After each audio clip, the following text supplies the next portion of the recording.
ভাবো তো, একটা শহর যেখানে প্রতিদিন সোনার ঝনঝনানি শোনা যায়, বাজারে ব্যবসা, রঙিন ব্যস্ততা, মাটির রাস্তা দিয়ে বয়ে যাচ্ছে উটের কাফেলা, হাতে হাতে পাল্টাচ্ছে সোনার মুদ্রা। তবুও আশ্চর্যের বিষয়, সেই শহরের বেশিরভাগ মানুষের পকেট প্রায় ফাঁকা। দিনের পর দিন মানুষ কাজ করছে সকাল থেকে সন্ধ্যা পর্যন্ত, কেউ ব্যবসায়, কেউ রাজকীয় কাজে, কেউ বা হাতের পরিশ্রমে। তবুও মাসের শেষে হাতে থাকে প্রায় কিছুই না। অভাব যেন তাদের জীবনের নিত্যসঙ্গী।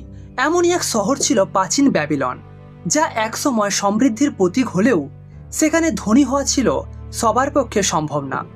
কিন্তু সবার মাঝেই একজন সাধারণ মানুষ নিজের ভাগ্য বদলে দিয়েছিলেন। হ্যাঁ, তিনি হলেন ব্যাবিলনের সবচেয়ে ধনী ব্যক্তি, আরকাদ।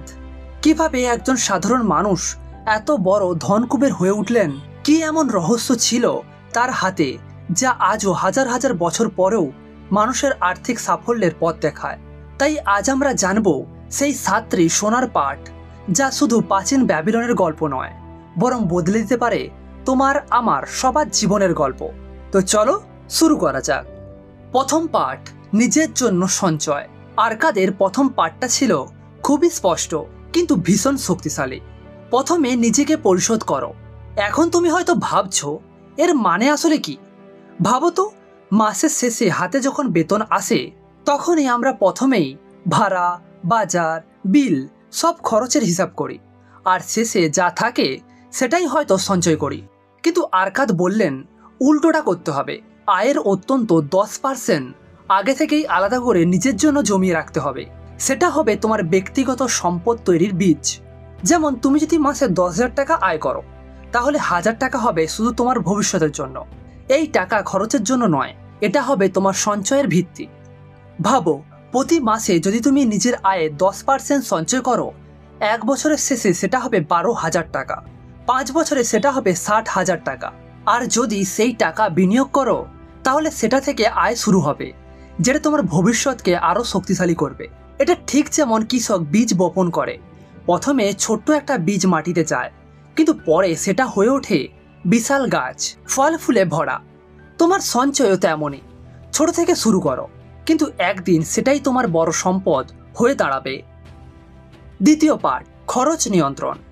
আরকাদ বলেছিলেন, যে টাকা তুমি উপার্জন করো সেটা যেন বালুর মতো হাত ফসকে না যায়। আমরা প্রায়ই দেখি, বেতন হাতে আসার পর প্রথম কয়েকদিনেই খরচ বেড়ে যায়। কখনো নতুন জামা, কখনো বাইরে খাওয়া, আবার কখনো অপ্রয়োজনীয় গ্যাজেট। মাসের মাঝামাঝি সময় এসে তখন শুরু হয় দুশ্চিন্তা, টাকা তো সব শেষই হয়ে গেল। এটাই হলো সমস্যার মূল। আরকাদের মতে খরচের জন্য একটা সীমা থাকা দরকার। প্রয়োজন আর ইচ্ছার মধ্যে পার্থক্য করতে হবে। প্রয়োজন হলো যেমন খাবার, বাড়ি ভাড়া, সন্তানদের পড়াশুনো, যা ছাড়া জীবন চলবে না। আর ইচ্ছা হলো বিলাসিতা, যেমন নতুন দামি মোবাইল, বারবার বাইরে খাওয়া, অপ্রয়োজনীয় সাজসজ্জা। তিনি বললেন, প্রয়োজনীয় জিনিসে খরচ করো, কিন্তু ইচ্ছার দাস হও না। ভাবো, তুমি যদি প্রতি মাসে অপ্রয়োজনীয় খরচ 20% কমিয়ে দাও, সেই টাকাটা সঞ্চয় বা বিনিয়োগ করলে কয়েক বছরের মধ্যে সেটা কত বড় অঙ্কে পরিণত হবে। যেমন 1 ফোঁটা করে পানি জমে যেমন সমুদ্র হয়, তেমনই ছোট ছোট সঞ্চয় তোমার আর্থিক ভবিষ্যৎকে শক্তিশালী করে তুলবে। মনে রেখো, খরচ যত কমবে, সঞ্চয়ের পথ তত বড় হবে। তৃতীয় পাঠ, সঞ্চিত টাকা বিনিয়োগ করো। আরকাদ বলেছিলেন, শুধু সঞ্চয় করলে হবে না, তোমার টাকা যেন তোমার জন্য কাজ করে। ভাবো তো, তুমি যদি টাকা শুধু জমিয়ে রাখো কিন্তু সেটাকে কোথাও বিনিয়োগই না করো, তাহলে সেটা ধীরে ধীরে মূল্য হারাবে। কারণ সময়ের সঙ্গে সঙ্গে মুদ্রাস্ফীতি টাকার দাম কমিয়ে দেয়। তাই সঞ্চিত টাকাকে কাজে লাগানো দরকার। এটা অনেকটা বীজের মতো। যদি বীজকে শুধু ঝুড়িতে রেখে দাও, সেটা কখনো ফসল হবে না। কিন্তু যদি মাটিতে বপন করো, পানি দাও, যত্ন নাও, তাহলে সেটা একদিন ফসল হয়ে উঠবে। তেমনই তুমি তোমার জমা টাকা দিয়ে ছোট কোনো ব্যবসা শুরু করতে পারো, কোনো ফান্ডে বা নিরাপদ বিনিয়োগের জায়গায় রাখতে পারো, যাতে সেটা থেকে অতিরিক্ত আয় আসে। ধরো প্রতি মাসে 10,000 টাকার মধ্যে 1,000 টাকা সঞ্চয় করছো, 1 বছরে সেটা হলো 12,000 টাকা। এখন যদি সেই টাকা এমন জায়গায় বিনিয়োগ করো যেখানে বছরে 8 থেকে 10% রিটার্ন পাওয়া যায়, কয়েক বছরের মধ্যে সেটা শুধু সঞ্চয়ই নয়, আয়ের উৎস হয়ে যাবে। আরকাদ বলেছিলেন, যেমন একজন গবাদি পশু প্রতিদিন দুধ দেয়, তেমনই তোমার বিনিয়োগকৃত টাকা যেন আয় এনে দেয়। মনে রেখো, টাকা জমিয়ে রাখলে সেটা স্থির থাকবে, কিন্তু বিনিয়োগ করলে সেটাই তোমার জন্য নতুন টাকা উপার্জন করবে। চতুর্থ পার্ট, বিনিয়োগে সতর্ক হও। আরকাদ বলেছিলেন টাকাকে কাজে লাগাও, কিন্তু চোখ বুঝে নয়।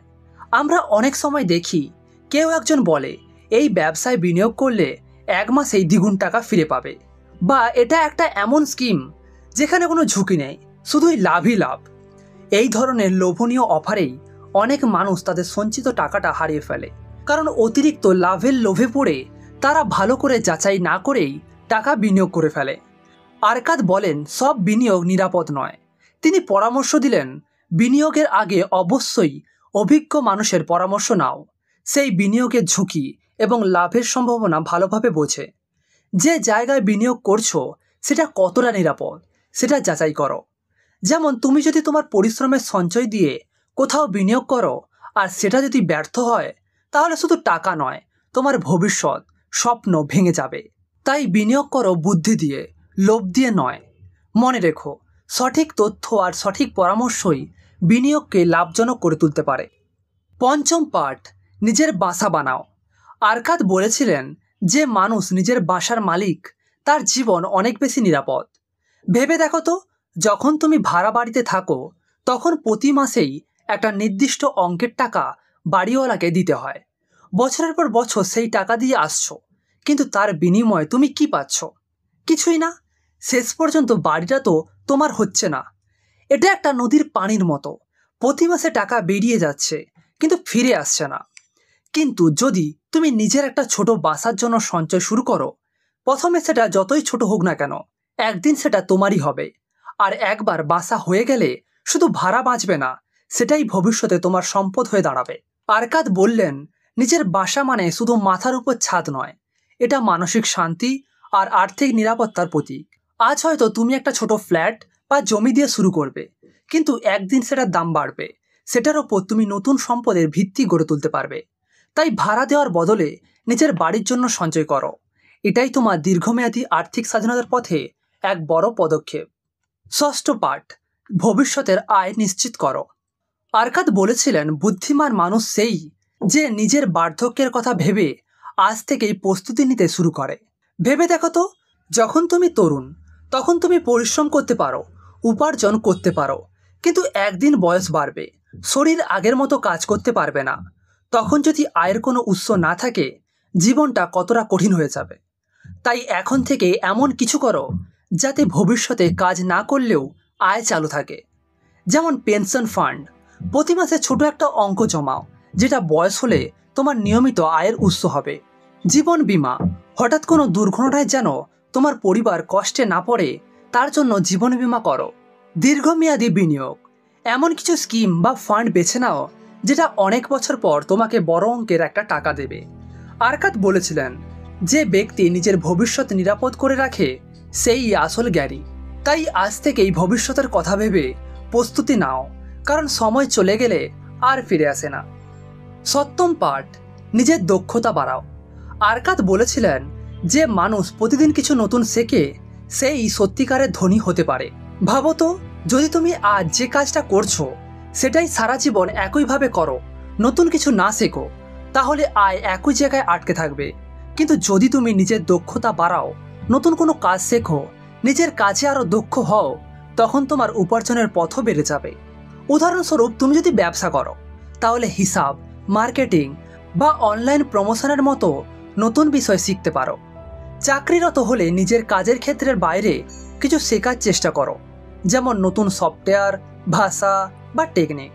বই পড়ো, কোর্স করো, অভিজ্ঞ মানুষের সঙ্গে কথা বলো, সবাই তোমার জ্ঞান বাড়াবে। আরকাদ বলতেন জ্ঞান হলো সোনার থেকেও মূল্যবান, কারণ জ্ঞানই তোমাকে নতুন সুযোগ এনে দেয়, নতুন দরজা খোলে। তাই আয় বাড়াতে চাইলে আজ থেকেই শেখার অভ্যাস তৈরি করো। যত বেশি দক্ষ হবে, তত বেশি মানুষ তোমার উপর নির্ভর করবে আর তোমার আয়ও বাড়বে।